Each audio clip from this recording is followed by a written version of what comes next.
Assalamualaikum warahmatullahi wabarakatuh. Sebelumnya perkenalkan, nama saya Miftahul Jannah. Pada video kali ini saya akan menjelaskan mengenai software Anbuso. Jadi apa sih itu Anbuso?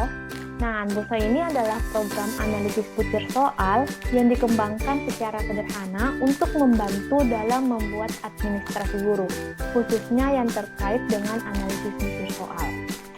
Jadi untuk Bapak Ibu guru atau teman-teman sekalian, kenapa sih kita baiknya atau seberapa worth it Anbuso ini kita gunakan atau aplikasikan?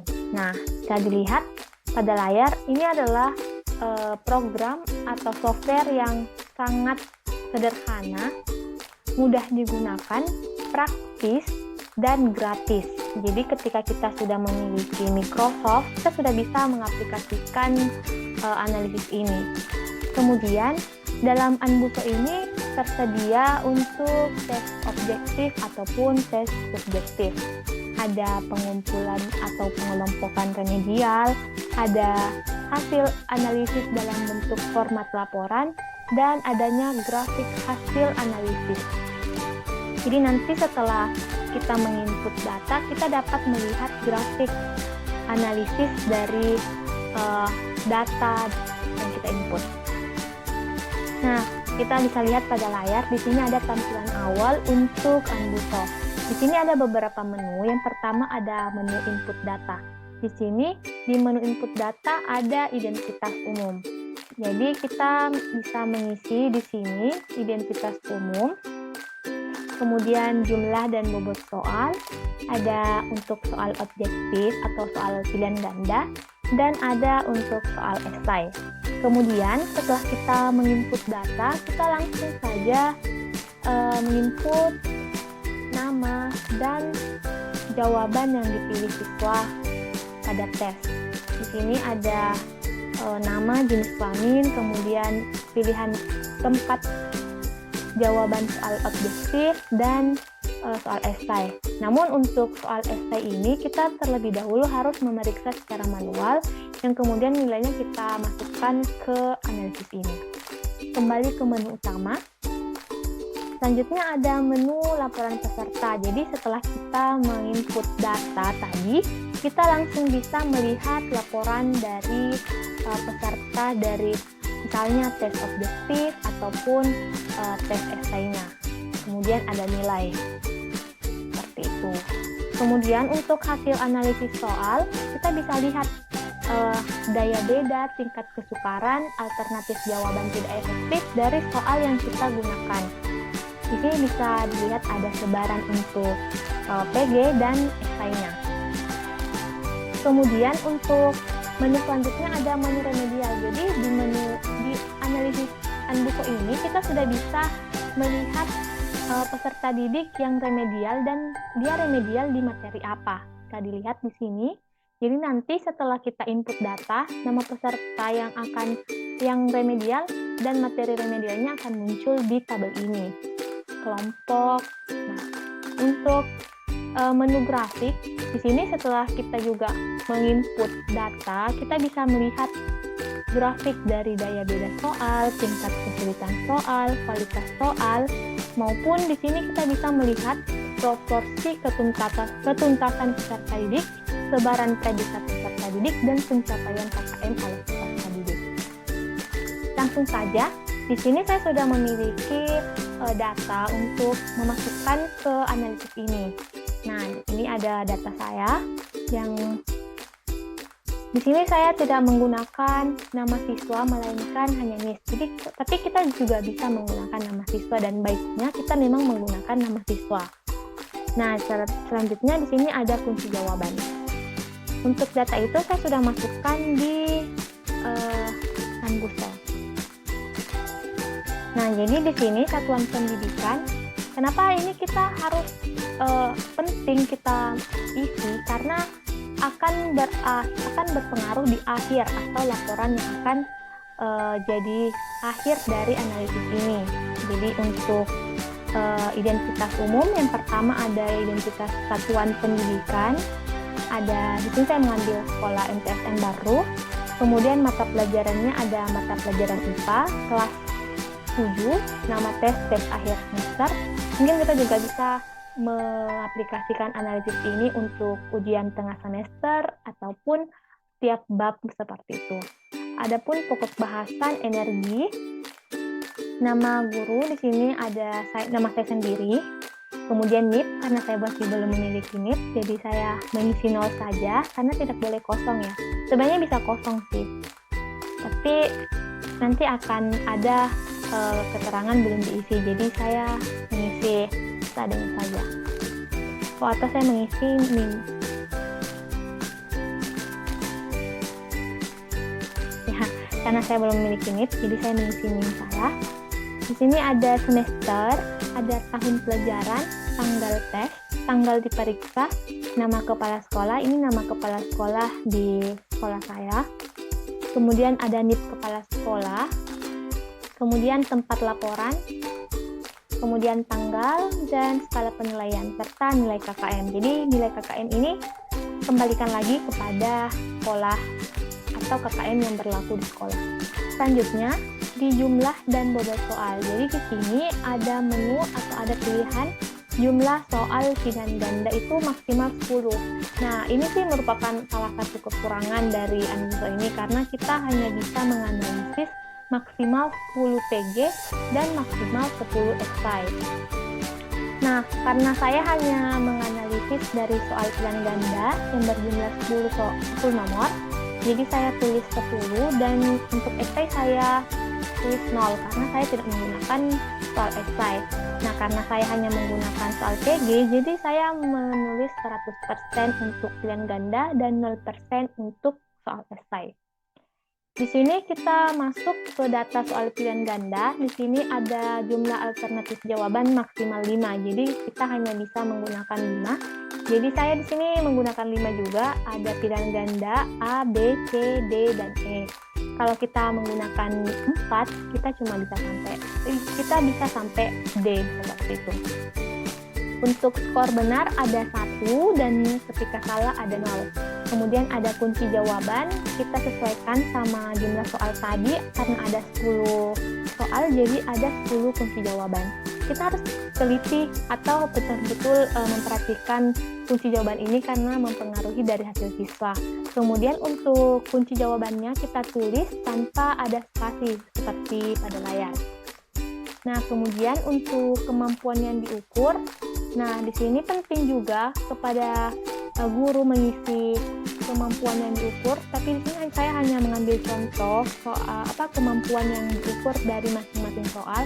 Jadi nanti jenis kemampuan ini akan terlihat di laporan atau di hasil peserta didik untuk ketuntasan atau ketidaktuntasan mereka di nomor berapa dan materinya apa seperti itu.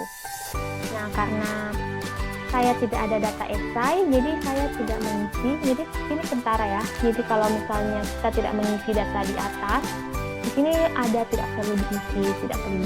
Sedangkan kalau kita tidak mengisi bagian yang perlu diisi, nanti menunya akan begini, belum diisi. Jadi kita isi di sini. Contoh ada energi 10. Kita hanya ambil contoh ya, energi 10. Oke. Next, setelah kita mengisi identitas umum, kita masuk ke jawaban peserta didik. Nah, di sini sudah kelihatan dari data yang saya punya tadi, saya masukkan. Di sini ada nama, tapi saya hanya mengambil list. Tapi sebaiknya Bapak Ibu guru atau teman-teman sekalian memasukkan nama supaya lebih gampang. Namun ketika kita mungkin tidak mau melihat siapa sih peserta didiknya gitu, jadi kita bisa mengambil list saja. Nah, di sini sudah saya masukkan sesuai dengan data. Kemudian karena kita tidak ada soal esai, jadi di sini kita tidak diberi kesempatan untuk mengisi seperti itu. Kita kembali ke menu utama. Nah, setelah kita mengisi data, nah kita bisa langsung melihat laporan peserta. Kita masuk ke menu laporan peserta, di sini ada. Nah, langsung terlihat jawaban dari peserta didik ketika benar mendapatkan 1 dan ketika salah mendapatkan 0 plus berwarna merah. Jadi di sini sangat terlihat ketika peserta didik salah di mana dan nomor berapa dan salahnya berapa. Di sini bisa kita lihat. Nah, sedangkan essay-nya karena kita tidak memiliki soal essay jadi kosong. Namun ketika kita memiliki soal essay maka akan nanti terlihat. Next, karena di sini sudah ada nilai, nah bisa kita lihat sudah langsung keluar nilai dari peserta didik dari hasil data yang kita input. Karena kita hanya memiliki tes objektif yang bobotnya itu sudah 100%, sedangkan ST-nya 0. Jadi ini langsung saja nilai TG-nya ini yang menjadi nilai akhir. Dan sudah terlihat peserta didik mana yang belum tuntas ataupun tuntas dengan predikatnya masing-masing. Seperti itu bisa dilihat pada layar. Nah, selanjutnya untuk hasil analisis soal, di sini kita bisa lihat dari soal yang kita gunakan, daya bedanya itu seperti apa, ada tidak baik, baik, ataupun cukup baik, tingkat kesukarannya ada sedang, sulit, sedang. Ini tergantung dari data yang kita masukkan di input data. Sebaran ini bisa kita lihat berdasarkan jawaban yang dipilih siswa. Nah, karena ST-nya tidak ada, jadi kosong. Nah, kita masuk ke menu remedial. Nah, dari data yang kita masukkan tadi, kita langsung bisa melihat peserta didik yang mengalami atau remedial ataupun tidak remedial. Seperti pada peserta didik yang memiliki NIP 121, di sini langsung terlihat kalau peserta didik ini remedial pada materi energi 3, energi 4, energi 5, energi 8, dan energi 9. Sedangkan mungkin di sini bisa kita lihat peserta didik dengan NIP 124 tidak ada remedial. Untuk kelompok, ini bisa kita lihat. Langsung ada peserta remedial pada energi 1, energi 2, energi 3, energi 4 pada masing-masing soal. Dan kita bisa memasukkan hari apa kita mau remedial untuk materi ini. Seperti itu. Nah, lanjut, ketika kita sudah ada melihat hasilnya, kita juga bisa melihat grafiknya. Nah, dari data yang kita isi, kita bisa melihat grafik dari daya beda soal. Bisa dilihat ada grafik yang berwarna diagramnya. Diagram yang berwarna hijau tidak baik ada 40%, cukup baik ada 10%, dan yang baik ada 50% untuk soal daya beda. Sedangkan karena ST-nya tidak ada, jadi tidak ada. Sedangkan untuk beda soal, ini bisa kita lihat tidak baik, cukup baik, dan baik. Dan untuk kesulitan soal bisa kita lihat bahwa soalnya itu ada yang sedang dan ada yang sulit dan ada yang mudah. Mudahnya 0%, sulitnya 10%, dan sedangnya ya. Lanjut untuk peserta, di sini kita bisa melihat dari proporsi ketuntasan. Dilihat ada yang tuntas 30%, sedangkan yang belum tuntas ada 70%. Untuk sebaran predikat bisa dilihat ada yang A hanya berapa persen, dan yang paling terlihat predikat hasil belajarnya ini ada di predikat D dengan 40%. Untuk pencapaian KKM bisa dilihat grafiknya rata-rata hampir 70, sedangkan untuk yang 80 ini ada 9 frekuensinya. Ini bisa kita lihat nilai KKM-nya 70 dan nilainya ini seperti ini. Ada yang 50, 60, 50 lagi ya. Seperti itu. Nah, dari